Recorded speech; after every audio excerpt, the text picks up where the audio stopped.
Good morning, Yes, it is. Doorman listeners. Welcome to a brand new episode of The Doorman. We are your doorman. Those guys. I am Evangelist. Steven in the building. It's been a minute. It's been weeks and weeks. And I know you guys have been burning from the inside to hear our voices. Yes. To hear our thoughts, because we value the thought process. The idea is that if everybody spills their thought process out, the best ones will rise to the top. Mm-hmm. And that's what we're doing here. We're spilling our thought processes out. Do we claim that we have the best thought processes? No. But we would like to hear some opposing views. That way we can correct our immaturities. Right? Because the idea is for all of us to good luck. Evolve in our thinking. And that's what we're doing. We're pretty evolutionized. I would say so. Our presence is in high demand. In more ways than one. On this podcast, security requests. Yeah. Because I don't want to brag or boast too much, but I think what we provide, our presence provides a secure, safe proximity. Yes. When you're listening to us or you're around us, it's much like being wrapped in a blanket. You're a cozy, being toddler, swaddled in the finest lands. Yes. Right. 10,000 count sheets. Okay. First off, though, I'm here again representing my branch bandits, and we have finally jumped back into the winners column. So kudos to us. Good job. Yeah, we we've gelled in our abilities. I mean, everybody's has brought their own talents to the game, to the team, and we're finally meshing again, right? I mean, we're a good time team, man. Right. One thing about our team is that we come together to enjoy each other's company first and foremost. And it seems like the softball is kind of secondary, but we're kind of bringing our softball prowess to the forefront. So that's what's going on nowadays. Well, that's fun. Yeah. I've got to shout out my wife because her fielding has gotten amazing. Playing second base. Let me ask this question: does she charge the ball? She does charge the ball. She has been charging the ball. That is what your one mistake is in infield. That's what my that's what I fail to do a lot. Luckily for me, I caught two pop flies, and I didn't have to charge it whatsoever. So if you're playing the branch bandits and you hit a ball on the ground to him, you could probably stretch it into a double because he ain't gonna run at the ball. I might. My knees have been feeling a little better. You're like the kid that waits in Little League to just wait for the ball. Come. Yeah, that's me. But we're back at it like crack addicts, man. But it's been. How's your Fireballs been doing? We were in the playoffs. Okay. And so last Thursday, we were in first place. We ended the season in first place. And the team that we were supposed to play forfeited the playoffs, so they didn't show up. So how this stupid league does it is they made us play game one, and if we lost, we were out. Which how it should have done was 3 and 4 should have played, and we should have played whoever won that game. And whoever won that last game would have been the champion. So you guys... So we played the first game. You guys fell short. We played the first game. As far as they're concerned. Yeah. Yes. We played the first game not realizing that if we lost, we were done. We thought we were playing just to play because the other team needed a team to play. We lost, and the umpire was like, "Oh, you guys are out." And I was like, "Well, fuck you. What are you talking about? What does that even mean?" I was like, "Explain to me how we're first place. We were 8 wins, 2 losses, and we're out. How does that make sense?" And he's like, "Well, there's a league representative right there." I was like, "Well, clearly she doesn't know what the fuck she's doing, because that's not how you do. That's not how you do playoffs. That's the number not one how seed, you treat the number one seed. The number one seed has a bye. first round, really. Should They, have been. they just wanted to get you out. Yeah, I think we were a talkative team, so maybe that's why. Wait. When you say we were a talkative team, was it all you? No, No. Oh, you mostly me. You've got some vocals. But there were some vocals. You got some vocals. Okay. No way's on the team. All right. And he's generally quiet though, unless something really gets on his nerves. Then Yeah. he goes nuts. Shout out to No Way, man. No Way. No Way's been with us since the beginning. Awesome dude, man. We need to send him the links because apparently he hasn't seen an episode in a while. So we gotta do it today. You gotta do that. Hey, shout out to you, No Way. Yeah, so we've been missing. We've been contemplating. It's not so much contemplating. Our schedules are just missing a lot of times. The trucking industry is it's up and down. Some weeks I'll have lots of work. Some weeks not so much. Especially not during the times that I want. Sometimes a lot of the work is later. So we've just been missing the opportunity to come to you with our thoughts. But we're here. We're back at it like crack addicts. And then since we've been gone, I guess there's been so much bullshit going on, right? Yeah. So much that you guys have seen via the news, and then everyone has their take on it via social media.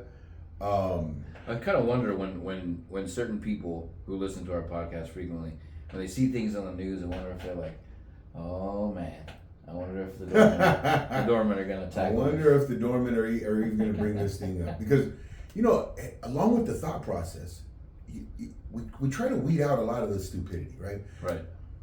Brother Steven loves to comment on the stupidity because it's so, what's the word? It consumes me. It's like a train wreck, right? Yeah. He just can't take his eyes off the train wreck. Me, I see a train wreck. I don't even want to look at that. I'm just calling the cops. And once people who are actually able to be there to deal with the situation will be, I'm out, right? I mean, if I can run into a burning train truck and save somebody, I'll do it. But if I have no abilities to help the situation whatsoever, bye. Right? That's my take on it, right? I'm an action guy. If I can take action, I'll take action. If not, I'm calling somebody who can take action. And then, that's that. If I'm walking down the sidewalk and there's a big ass piece of shit in the middle of the sidewalk, I'm either gonna scoop that bad boy into a bin or I'm gonna walk around it. I refuse to sit there and dwell on these things, right? Because that's just not my style. Give you an example. Yesterday, we encountered what most of you guys will label a Karen. Right, there's a new name.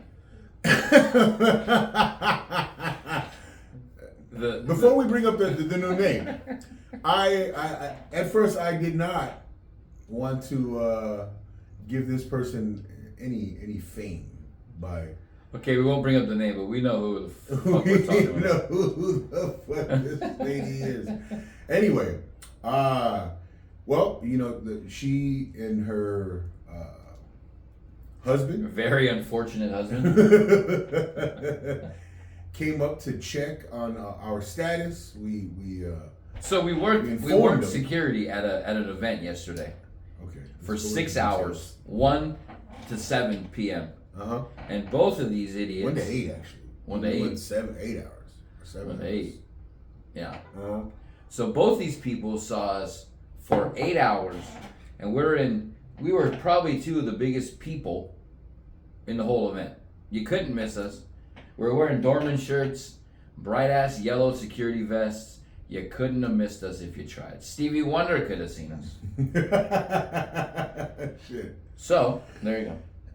Well, so they come to check on our status, and of course, we're the doormen. We've been providing security for the entirety of the event, or most of it, anyways. And the event was over. Yeah. So this couple decided to come in and check on our status. Hey, it's over, and Time to go. And that's our job first and foremost. Yeah. So we just informed them that we were there to continue the security because this overnight setup needed to be secure.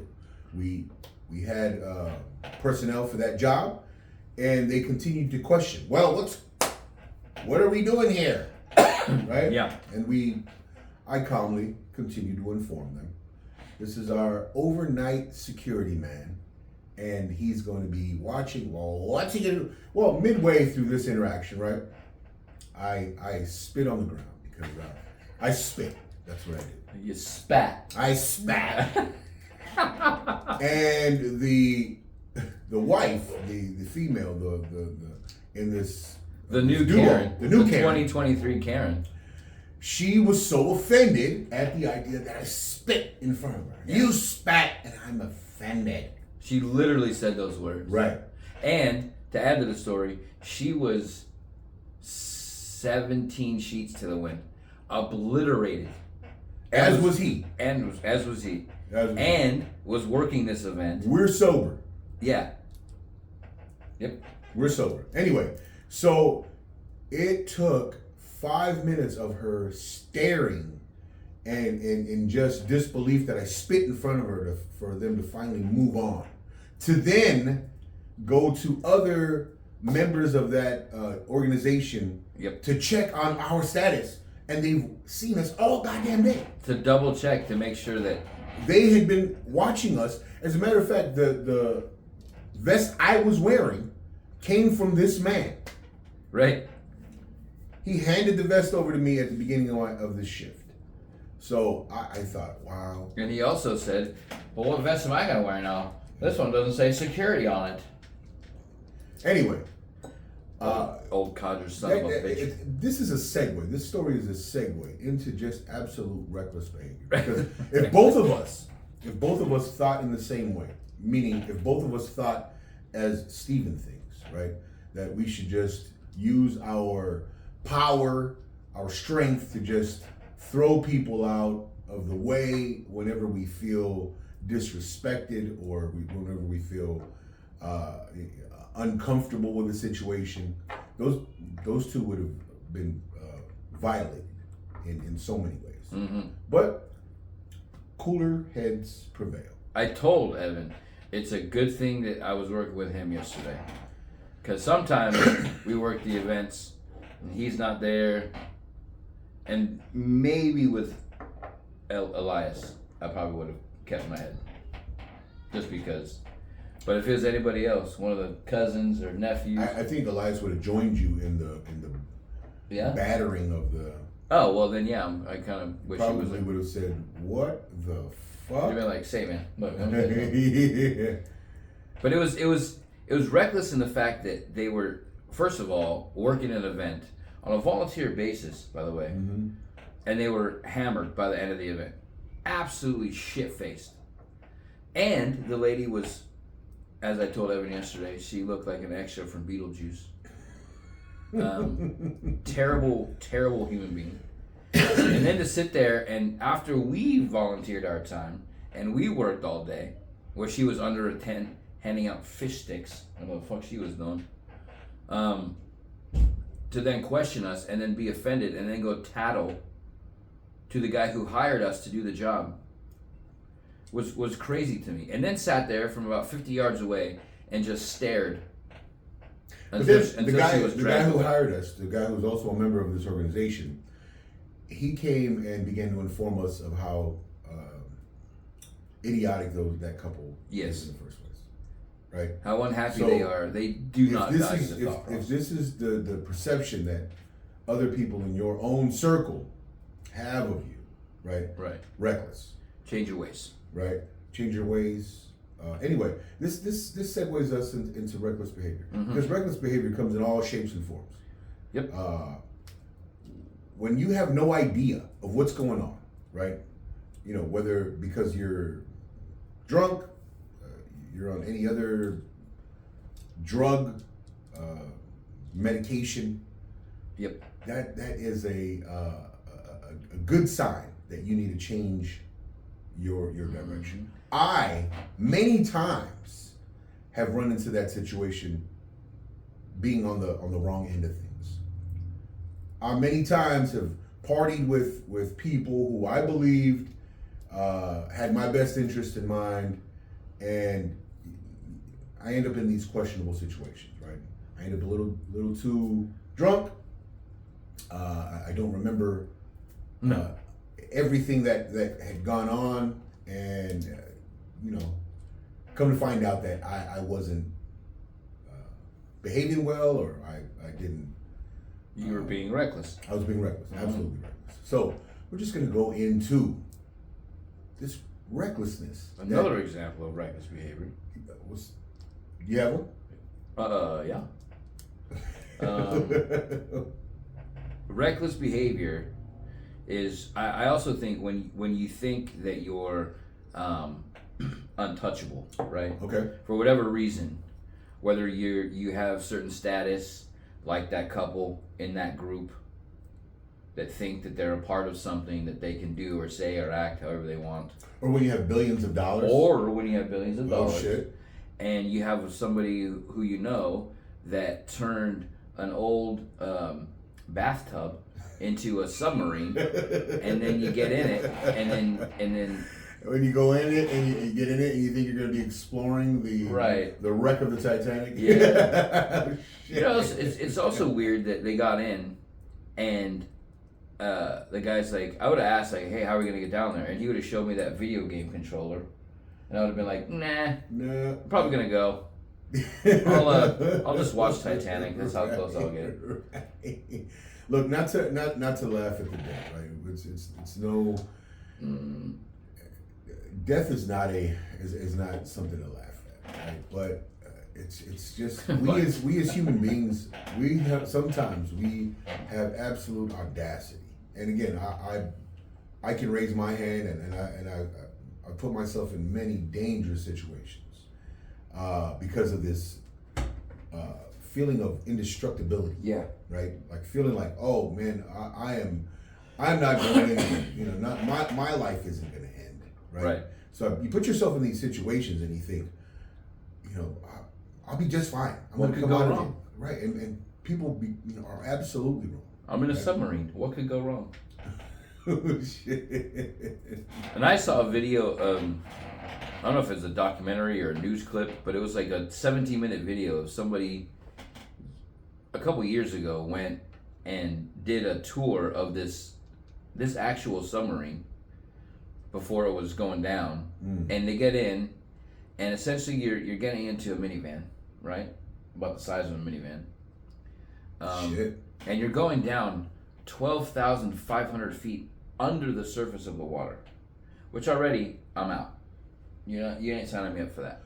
Not too many. What would you call them? Vehicles? Amphibious vehicles? Submersibles.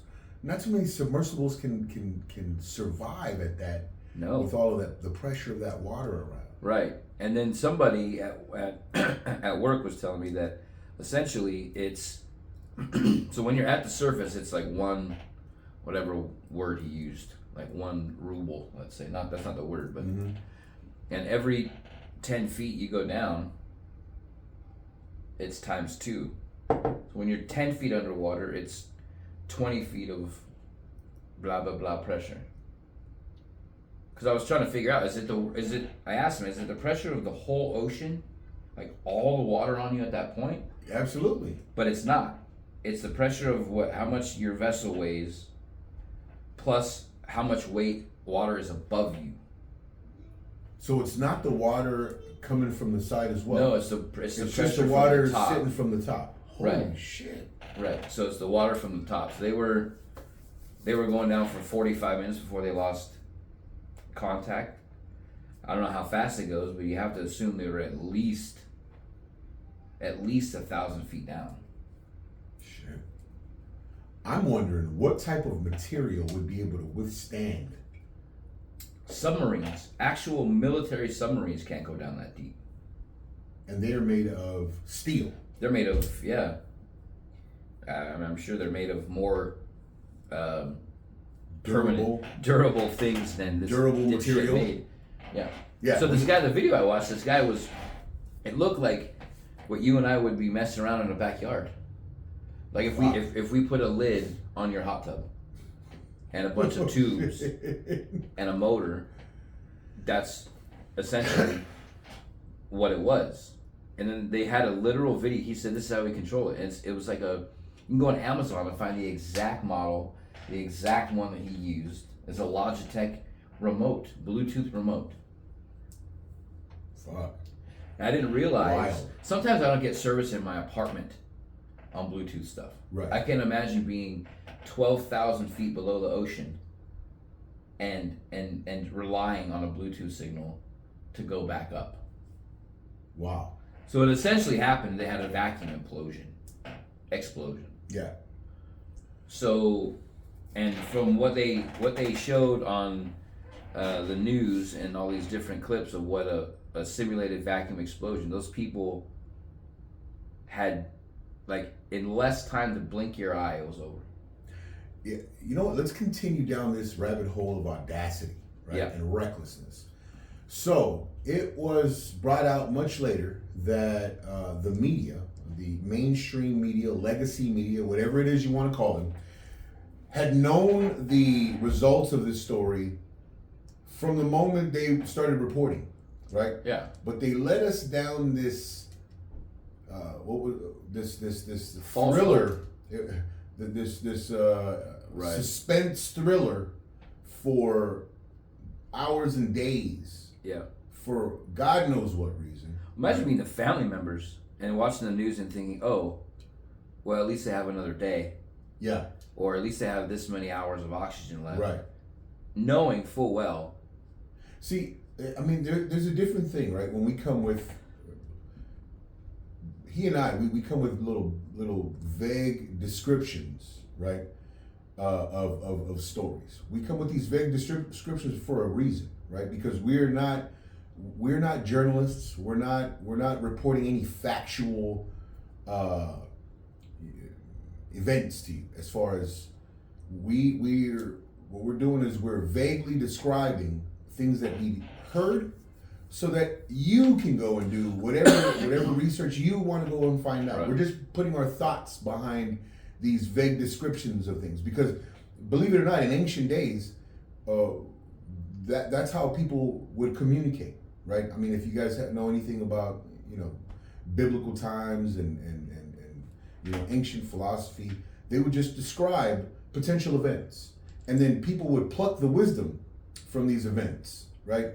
But as time went on, people were more interested in factual happenings, and then the belief would be, your belief would be derived from these factual happenings. Oh, this really happened. Oh, okay, then I know what to do or what not to do. But that remains to be seen. That remains to be discussed or whatever. He and I, we just bring our little descriptions of these things so you can go and find out, right? So here we are describing this legacy media, because these people are supposed to be bringing these very factual, time-sensitive events. And these guys describe this situation as if, oh, there's 48 hours left, so we're going to keep you guys informed when this 48 hours is up, what happens to these, Right. these potential explorers, right? In reality, the people were dead, and they knew. They had already known. But because these guys need your attention, because the legacy media needs your tuning in order to expand on their livelihoods, in order to get more and more money, in order for their marketers and their ads to run, and for you to see their commercials, and they need you to tune in and pay attention, right? So they draw this story out, right? And then you guys, as the viewers, as the listeners, you guys get encapsulated. You guys get enveloped by this bullshit, right? Now, what was going on in the background? Why did they need, besides the money, besides their ads and that they needed to run and for you to see and for you to go and buy the product and claim that they brought your viewership to these ads? What was going on behind the scenes during that? Well, there was so much in the form of foreign affairs that were going on that they really didn't want you to key in on, right? Things So in, much in the involving- United States that were going on that they Things didn't that, want exactly. you to be a part of. Things that were going on right outside of your door that really, truly matter, right? Because what's going on right now? We're having an energy crisis right now because, there's certain parties that want us to move in this green direction. There's certain parties that want us to move away from these fossil fuels. These fossil fuels which fuel our economy, which if we continue to utilize the fossil fuels responsibly as we have, being only we're as far as a carbon footprint, we are responsible for 2% of these emissions. 2%, right? Here in the United States, 2% of the global emissions, right? Using these fossil fuels responsibly, but they want us to move away from. They want us to move away from these fossil fuels, the things that have been allowing the movement and the functionality of our economy to do what it did in the prior administration. In prior administrations to that, where our economy was in pristine shape. Yeah. Right now we're in trouble. Right. There are impoverished sections of our country who are just absolutely sinking right now. Not in a literal sense, but sinking into more poverty, right? And then what this legacy media wants you to do, this mainstream, as we've been calling them for a while now, they just want to blind you. They want to pull this curtain down whenever it's convenient for them, because the people who are funneling money into them to cause this smoke and mirror show need you to not do a thing about it, right? They need us to be encapsulated by these fucking idiotic... To just sit there and be non-complacent. Right. So they feed you bullshit stories like, oh, they have 48 hours of oxygen left. Sure. And even if you're not somebody who's familiar with the ocean and depth and pressure, you have to know that when you go down in your swimming pool with a cheap pair of goggles, you get water in your eyes. You get water in your right? eyes. You can imagine going down in the ocean in something that somebody created on a dock that is just the most asinine thing I've ever seen put together in my life. And then think that they had a chance. And then the audacity, I'll talk about audacity. The Titanic is a wreckage where people died, right? It's essentially their last resting place. Mm-hmm. What is the difference between people wanting to go to the Titanic and seeing the wreckage and all the damage and all this other shit, as opposed to people going to John F. Kennedy's grave and digging him up and wanting to see what happened there? Like, what's the difference in that? I don't know. I think it's all in the packaging, right? Yeah, because but you still want to go down. For decades, people have been, they've been painting the picture that the romanticized stories behind this wreckage has been not revealed to the public. It would be so much. If you think about the movie The Titanic that came out in 1997, it reinvigorated the interest of the public, to this happening of 1912. And since then, people's interests have been heightened, wanting to know more and trying to find out. I just don't see. I mean, were there more Rose and Jack stories? But how do we know, right? That's somebody's interpretation. Sure. It's just like the Bible. Your interpretation of an excerpt from the Bible is completely different than what mine is going to be. Sure. How do we really know that the band played as the ship went down? Right. How do we really know? How do we really know that all of the bellboys went down with it? Right. Right. How do we really know that at that point all the rich people assumed that they were going to just get on the boat and the people were handing them their vest? Me personally, I'm on that boat as I am now, and the boat's going down, and some rich bitch comes up to me and goes, "Make sure my tea's ready when I go back to the room." I'm gonna grab her by her big ass fucking collar dress and say, "Are you out of your fucking mind? The ship is sinking. you're not going back to your room. And your money don't mean shit out here because it's dark and we're in the middle of the Atlantic Ocean and we're sinking. And see, now I'm gonna highlight your reckless behavior in that potential interaction, right? If you see the stupidity happening, why bother grabbing the collars of this lady? You keep moving. That is a piece of shit in the middle of the sidewalk that you must go around at that point.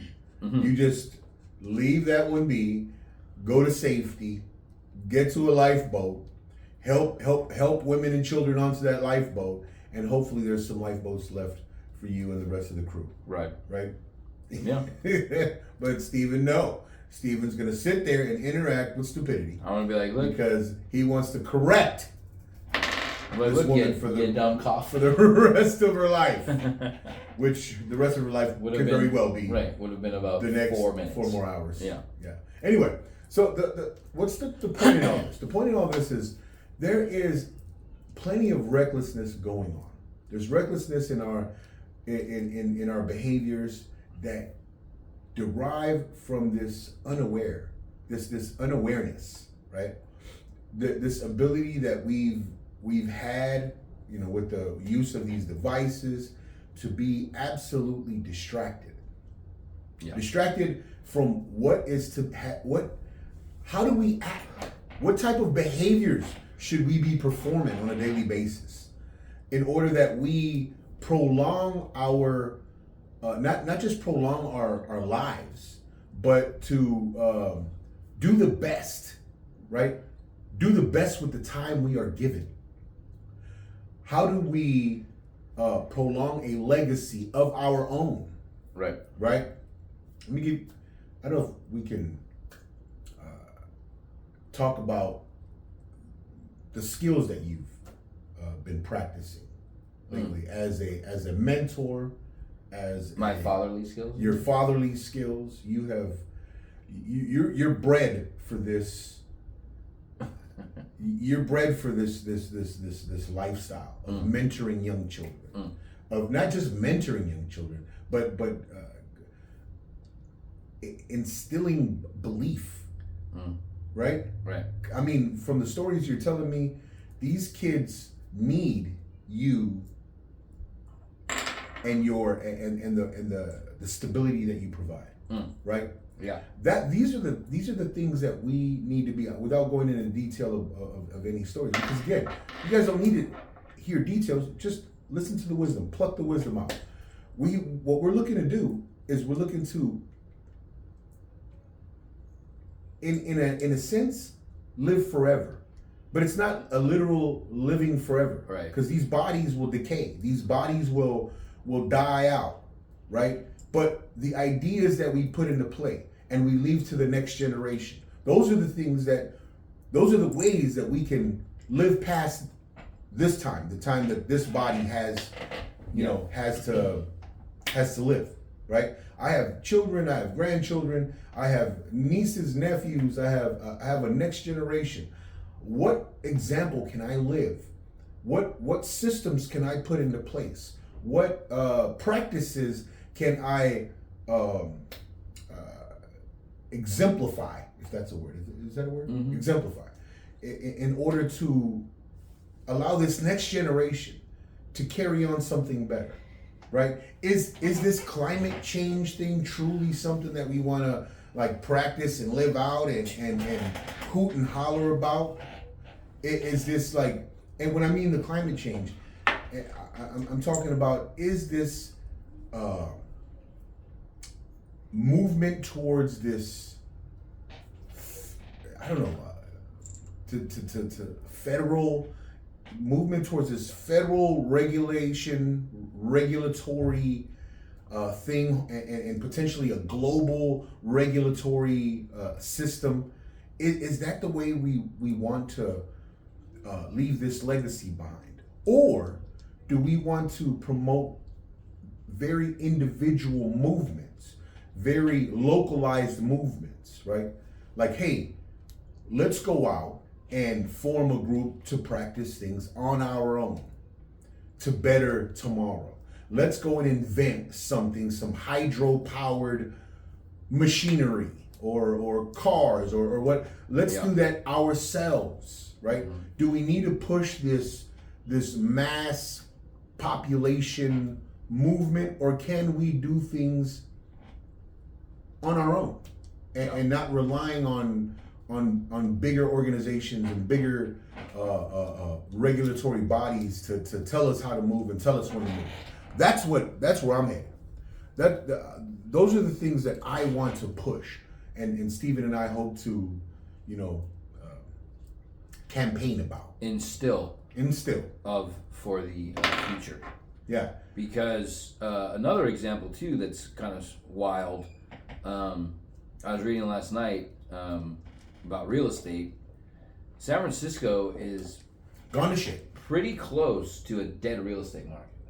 Yeah. They said it is the closest residential real estate market, the closest it can be to being non-existent. Hey, Nobody's going there. let's put our tinfoil hats on though, Mm. right, guys? Tinfoil conspiracy theory hats. What could be the potential?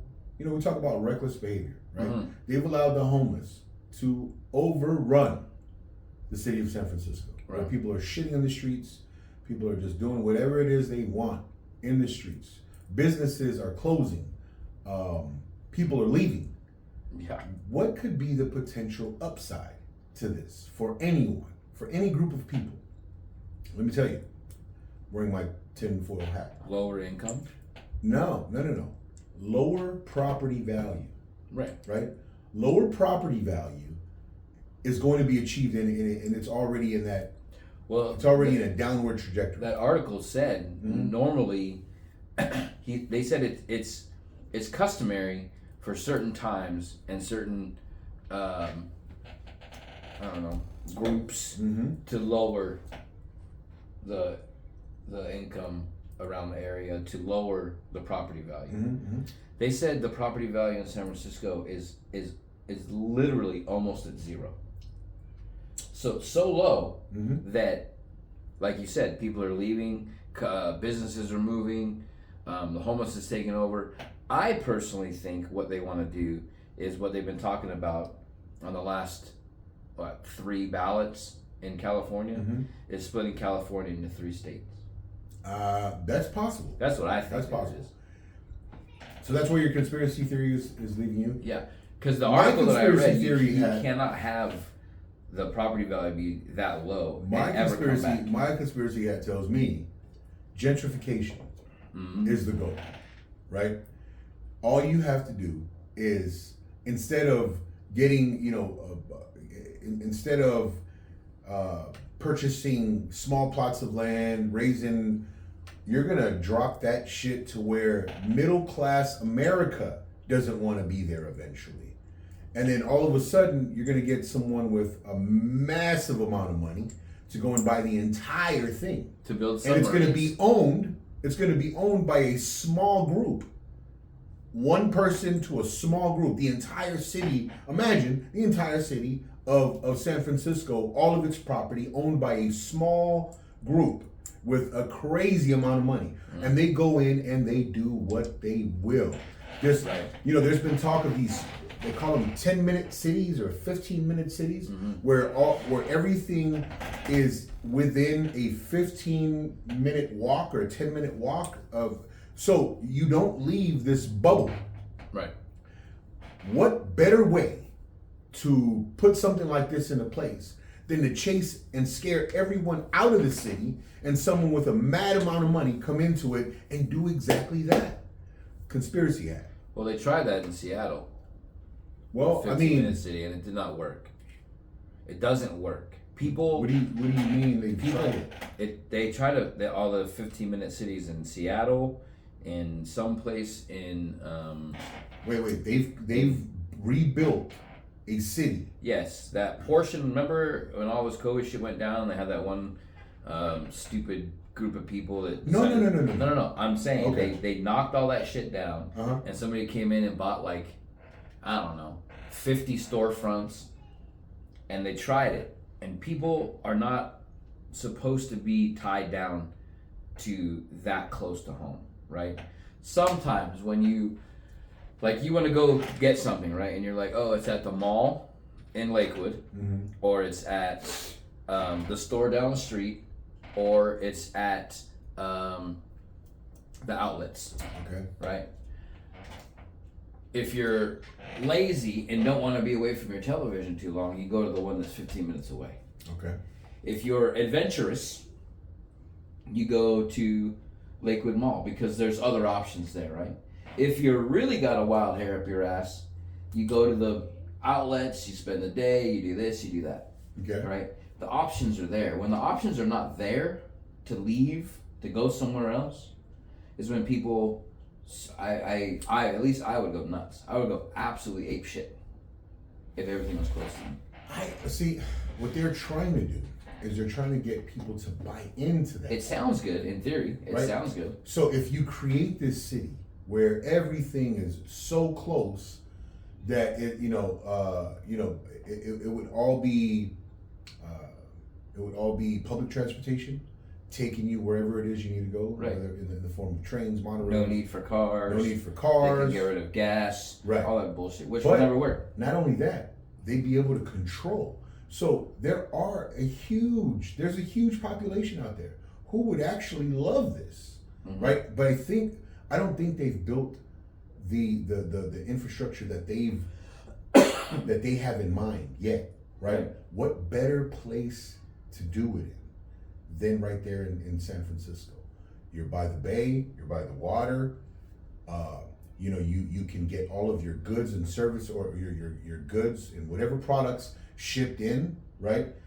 It's a perfect place to try this idea that they've been talking about. Well, I've never heard anybody that I know say San Francisco and the word perfect in the same sentence. Well, listen, there's crazy shit going on out there. I'm just trying to piece things together. Oh, sure. Right? I'm just trying to piece these things together to find out why they would let me destroy ask this such question a right now. beautiful place. We live in Long Beach, Sure. right? What's the closest Best Buy to you? Shit. What, 4 or 5 miles? Which is that? Cherry. Cherry? Mm-hmm. Signal Hill, right? Mm-hmm. Signal Hill. Yeah. So when I lived in Fountain Valley, there were 3 Best Buys within 20 minutes. Okay. Right? Now that I live in Long Beach, there's one Best Buy that supplies me and you, and we live on opposite sides of Long Beach. Okay. So that's just it's not ideal, right? To go, like, if you need something at Best Buy, right? It's not within the 15 minutes. It's not an easy bus ride if you had to. Okay. So I think, and then let's just say they do that and they have the trains and buses and they stop running at 9 and the city shuts down at 9. Okay. What if you need milk at 10:30? Can't get it. Stores are closed. No public transportation. Then they start doing the whole fucking curfew. Then you're fucked. But exactly, now you're seeing my point, right? So this 10-minute city, right, where there would be just this bubble of a community, right? Where in theory it sounds good. Well, I mean, in theory, that's the thought. No, I'm saying in theory it sounds, oh, that's a great idea. Let's move there. Right. And then you get there, and your first night you're like, oh shit, we need light bulbs for the new apartment. It's 10:30, and oh shit, nothing's open. Right. Oh, absolutely. You know what I mean? Yeah. People will go batshit crazy. You know what I mean? And that's the thing. It's inevitable before then that city and turns on itself, and it becomes San Francisco Volume 1 again. I don't think they've tried it. I think what they want to do is San Francisco is so big that they truly want to do it, and so big, it's so big and so close to a water supply that they can end homelessness and make San Francisco the homeless camp. You think that's what they're trying to do? I think so. Who does that benefit, though? That's my question. Who does that benefit in the long run? Because you got to think, politicians and their voters. I don't know. I don't think that's the case. I think. Can you imagine being homeless and realizing that holy shit, there's a city thing in California of all places that I can get. If I can get there, I can live on the streets and continue my shit, continue being homeless, a vagrant, and the whole city's there. think of it as a money pit, though, right? Think of it as a think of it as a place where people can invest their money, see their money grow, and utilize the control that they have over this population to continue the growth of their own money, right? How does a homeless encampment solve that? Well, then that's how you have the whole. What are those companies? Not volunteer. What is it? Nonprofit. Mm-hmm. You have a nonprofit company that just gets government funding to continue giving them their shit. But okay. I have a buddy who has a friend who works for a nonprofit organization. Guy makes $100,000 a year. How? Oh, I mean, dude. Okay, so if you understand how nonprofits work, I understand how nonprofit works. I'm saying, right? How do the people? How do the people what? How to the people listening? Just to invoke a thought in their heads. Well, the way it works, right?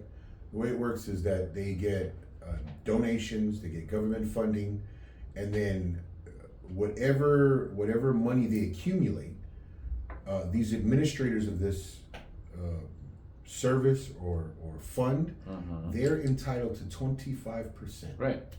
So like let's say they get $1 million. Let's say they get $1 million in revenue, in grants, in any sort of income. Any sort of income. Mm-hmm. These administrators can then take that 25% for themselves, no questions asked. IRS is okay with it. And then they go ahead and funnel the rest of that money out to whatever it is that they're promised. I understand how it works. Right? I was just to the listeners to open their ear holes and listen. Mm-hmm. I see you brought up what a 10-minute neighborhood is. So 10-minute neighborhood concept, right? It's the 10-minute neighborhood analysis is a tool that helps the community talk about what it means to be a livable, walkable, sustainable, connected, and trans-oriented city. Transit. You don't want transitorian? Oh, transit-oriented. Oh, so my bad. You said trans-oriented. Thank you for that. I want to make sure. You got me transit-oriented. The vision statement in Kirkland 2035 comprehensive plan states. Now this is a website from the KirklandWashington.gov website. Why would they badmouth their own concept? Right. But just to give an idea to our listeners of what the idea is. It's one of the most livable cities in America. We are vibrant, attractive, green, and welcoming place to live, work, and play. Civic engagement, innovation, and diversity are highly valued. We are respectful, fair, and inclusive. We honor our rich heritage while embracing the future. So, guys, these guys are pitching for this idea, for this 10-minute neighborhood, 10-minute city, where the idea is that you don't need to leave this place whatsoever for any of your needs, for any of your goods and services. Everything is within walking distance. Everything is right.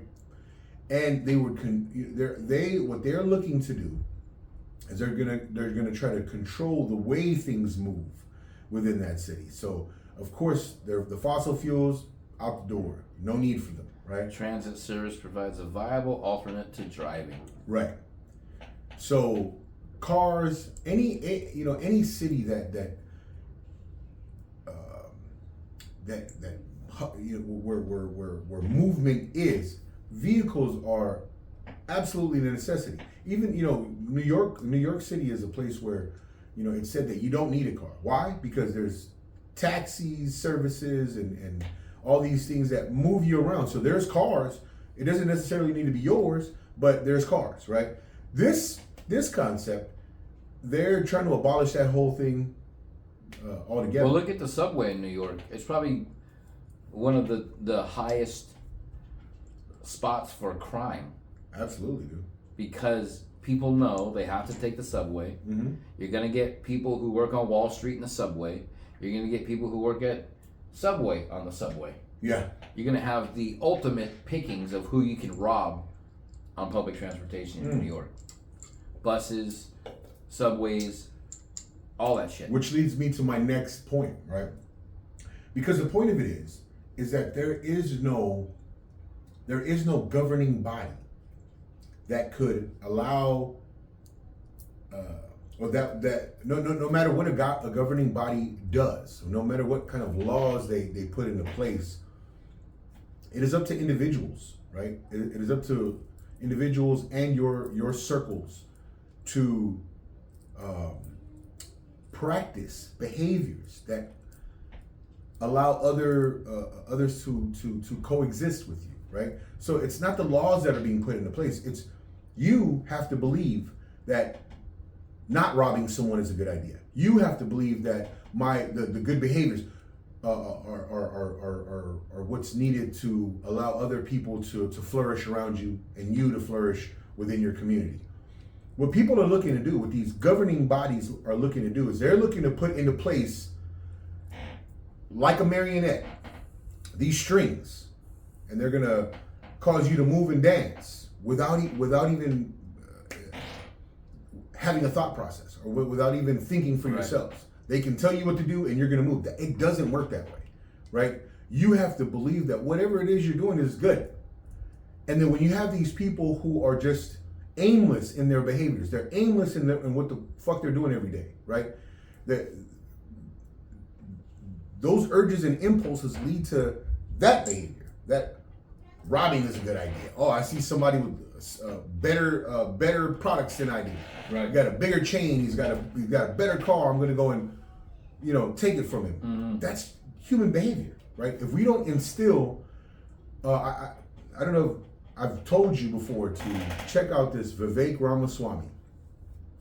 He brought up a saying, or he brought up an idea. He says, when people have a hole in them the size of God, right? Because at one point, God filled this void, and all of the religious concepts of God filled this void in each person that had them practicing good behaviors, right? When you have that hole, when you remove God from your life and you've got this hole to be filled, so many other things are present to fill that void, right?